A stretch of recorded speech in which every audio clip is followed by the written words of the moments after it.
Well, joining me now to talk more about Venezuela's future and the legacy of Hugo Chavez is Eric Farnsworth, Vice President of the Council of the Americas and Americas Society. Eric, thanks for joining us. Thank you for having me. It's unclear at this stage whether Hugo Chavez will be healthy enough to return to office. But if the case is that he will not be returning, which looks increasingly likely, do you think there'll be a smooth transfer of power?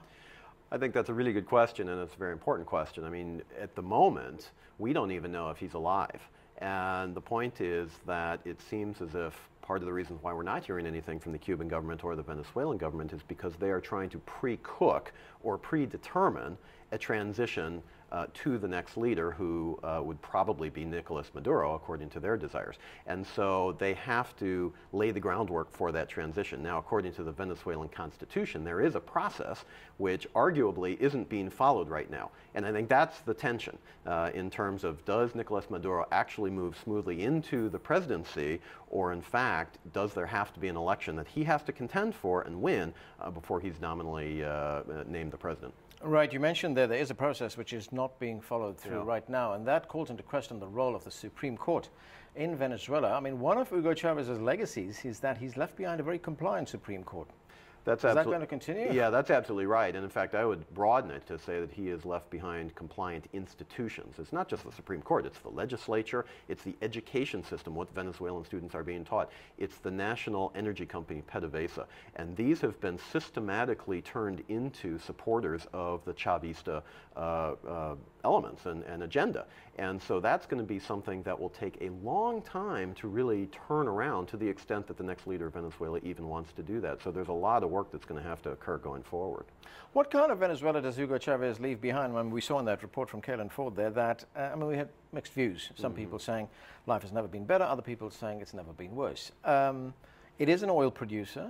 I mean, has he leveraged the value of the commodity that the country is rich in to build the country? Well, that's part of the problem. Some people think it has gotten better, some people think it's gotten worse, and it largely depends on what was your status in life before Hugo Chavez came to power. And for many people in Venezuela, it is better. They have health care now, they have access to education, some of the streets are paved, they have access to various things that they didn't before. But for the majority of Venezuelans, life has either stayed the same or perhaps gotten worse. Crime has increased.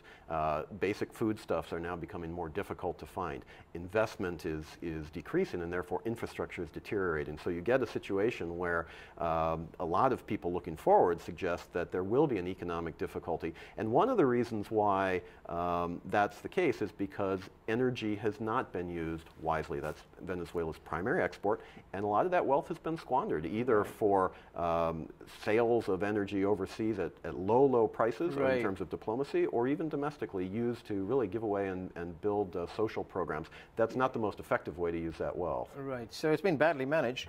But politically, has he left behind a very polarized Venezuela? Well, I think you could make that case, absolutely. There was just an election in October.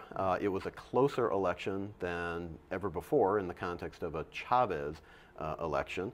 And what that says is that the opposition is strong, it's growing, but it's still not strong enough to beat Hugo Chavez in an election, but it's more divided than ever. And so once President Chavez, who has been a larger-than-life figure, actually passes from the scene, you could argue that that polarization is going to come to the fore, and there could be some difficult days ahead for Venezuela. Okay. Very quickly, Eric, we're running out of time. Do you see a radical change of course under Nicolas Maduro? I wouldn't see a radical change. He's going to have to show that he really supports the Chavez agenda, because that's how he builds his political support, by showing that he's even as strong on Chavez as Chavez has been. So there probably won't be a dramatic change. Eric Farnsworth, thanks for joining us, sir. Thank you.